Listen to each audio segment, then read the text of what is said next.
Quelles sont tes racines et tes fondations? Mes racines. Alors, mes racines et mes fondations, comment t'expliquer? Euh, mon grand-père était un Anglais que ma grand-mère a connu pendant la guerre. Et puis, sinon, mon père, mes parents sont décédés tous les deux, mais c'était des gens forts, des gens courageux. Et puis voilà quoi, donc je suis née à Méry-sur-Oise, un petit village dans la région parisienne, mais j'ai beaucoup voyagé. J'ai beaucoup voyagé, c'est-à-dire que je ne tenais pas en place. Donc je me suis mariée à 17 ans et demi, et à partir de là, j'ai dû déménager à peu près 27 ou 28 fois. Parce que voilà, je restais pas 3 ans, j'avais du mal à rester 3 ans à quelque part quoi. Donc voilà, Et d'où vient cette envie de mobilité? je sais pas. Je sais pas parce qu'il y a que moi dans la famille qui est comme ça. Ma sœur un peu, mais beaucoup moins que moi quand même. Mais moi, je pouvais pas. C'est pour moi mon point d'attache le plus longtemps, c'est Metz. Ça va faire 21 ans qu'on est sur Metz. Et c'est vrai que je repartirai pas de Metz. Quand je suis arrivée ici, j'ai dit ça y est, c'est mon point d'attache. Je repartirai pas. Mais avant, je suis de la région parisienne. J'ai fait plusieurs endroits en région parisienne. Après, on est descendu en Sologne. J'ai habité quelques années à côté de Blois. Et puis après, je suis arrivée à Metz, et puis voilà quoi. Mais je sais que je repartirai pas d'ici par contre. Qu'est-ce que tu peux nous dire de plus sur tes parents? Mes parents, c'était des gens, des ouvriers déjà. Mon père était, il travaillait dans la métallurgie. C'était un homme fort, mais qui était très très très courageux, parce qu'il se levait, bon à l'époque c'était pas comme maintenant, il se levait à 4 heures du matin pour rentrer à 20 heures le soir, parce que il y avait du boulot, il travaillait les week-ends. Ma mère travaillait à la cantine, elle travaillait dans les cantines scolaires, et c'était des gens courageux, quoi. C'était, voilà. Et qu'est-ce que tu as appris d'eux? Ce que j'ai appris d'eux, j'ai appris la force de mon père, son honnêteté, sa franchise. C'était quelqu'un qui parlait peu, mais qui était toujours là, qui était toujours présent. Tu savais que même si il disait rien dans son coin, tu pouvais aller le voir.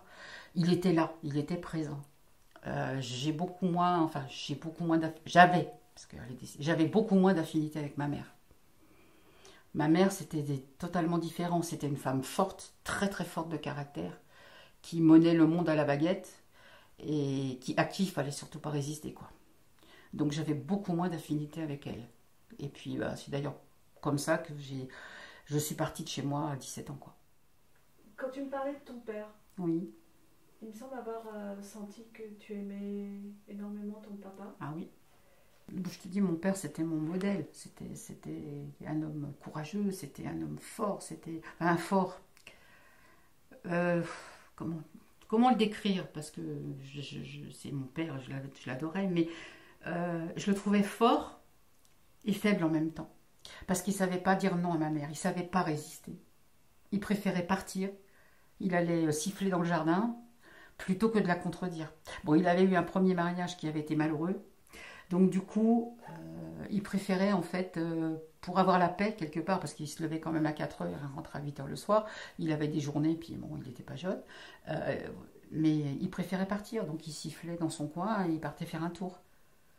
Mais donc d'un côté, oui, c'était pour moi c'est mon modèle, mais c'est vrai qu'au jour d'aujourd'hui, je me dis, il était fort, mais aussi il avait sa partie faible. Pour avoir la paix, il préférait rien dire, quoi.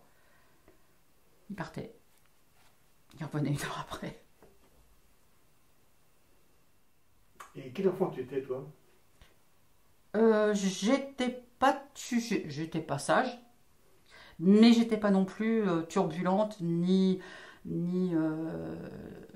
j'étais dans la normale, quoi, en fait. J'étais pas turbulente, mais bon, j'aimais bien quand même m'amuser, quoi. J'aimais bien aussi. Mais à l'époque, on traînait pas comme maintenant, quoi. On n'avait pas cette liberté qu'ont les enfants de maintenant, quand même, hein. Même si j'avais 15-16 ans et que j'avais... Bon, à l'époque, on fréquentait déjà à cet âge-là. Si ma mère disait 20 heures, j'avais intérêt à être là à 20 heures, quoi. Sinon, je dormais dehors. C'est arrivé? C'est arrivé une fois. Et t'as dormi dehors. Et j'ai dormi dehors. Enfin, j'ai pas dormi dehors parce que mon copain, il avait sa voiture, donc j'ai dormi dans la voiture, mais c'est arrivé une fois. Tu as une sœur, ça, tu m'as dit, ou tu as d'autres frères et sœurs? En fait, mon père avait 2 enfants d'un premier mariage, et avec ma mère, j'ai une sœur. Donc on a vécu comme tous les 4. Bon, les enfants de mon père étaient plus âgés, donc ils sont pas restés très très longtemps. Moi, je me souviens d'eux à la maison, mais très peu de temps. Et puis ma sœur a fait comme moi en fait. À 17 ans, elle a quitté la maison parce qu'on avait 8 ans d'écart. Et on n'a jamais été, enfin pas, c'était pas, on n'a jamais été très proches en fait, parce que il y avait trop de différences et on avait une maman qui aimait bien, comment on dit, diviser pour régner. Donc elle pouvait pas, si elle pouvait pas être bien avec moi et bien avec ma sœur. Fallait qu'il y en ait toujours une qui soit contre l'autre. Et ça nous a un peu éloignés l'une de l'autre. Au jour d'aujourd'hui, oui, on est beaucoup plus proches qu'on l'a été à cette époque-là. Tu dis que tes 2 demi-frères, Ouais. tu les as très peu vus à la maison. Ouais. Est-ce que tu as pu quand même conserver des contacts avec eux? Ils sont décédés, tous les 2. Mais j'avais plus de contacts avec mon frère, parce que moi je les ai jamais considérés, pour moi c'était pas des demi, c'était mon frère et ma sœur. J'étais plus proche de mon frère que je l'étais de ma sœur. C'était la plus âgée, mais j'étais surtout proche de mon frère. Même par rapport à ma sœur, ma vraie sœur, j'étais plus, je te dis, à part maintenant où vraiment, oui, on s'est plus rapprochés, mais on a grandi, on a vieilli, mais celui qui me manque le plus, c'est mon frère. Est-ce que tu peux nous raconter un souvenir particulier de ton enfance qui t'aurait marqué? C'est le décès de ma tante, qui pour moi a été une seconde mère, parce qu'en fait, c'était ma marraine, mais c'était elle ma mère, c'était pas ma... je suis désolée de dire ça, mais c'était elle ma mère. Et quand elle est décédée, oui, ça a été pour moi, je veux dire, l'effondrement total, quoi. Donc c'est pas un bon souvenir, mais je veux dire, c'est vraiment ce qui me reste le plus de mon adolescence. Enfin, oui, de mon adolescence, quoi. Quel était son prénom et qui était-elle par rapport à ton père et ta mère? Elle s'appelait Christiane et c'était la tante de ma mère. Donc c'était ma grand-tante, mais c'était la tante de ma mère. Et c'est elle qui m'a élevée pendant 8 ans, enfin, jusqu'à temps que ma sœur vienne au monde. Je vivais chez ma tante. C'est elle qui m'a élevée, c'est elle qui m'a... Voilà, avec qui je partais en vacances. Si, les souvenirs j'en ai, tu vois, de partir en vacances, mais c'était avec eux. Et puis quand ma sœur est née, ma mère m'a dit, bah, à partir d'aujourd'hui, tu vas rentrer à la maison parce que tu as une sœur, donc il faut que tu reviennes à la maison. Voilà. Tu sais pourquoi tu as été élevée par ta grande-tante? Je ne l'ai jamais su. Je ne l'ai jamais su.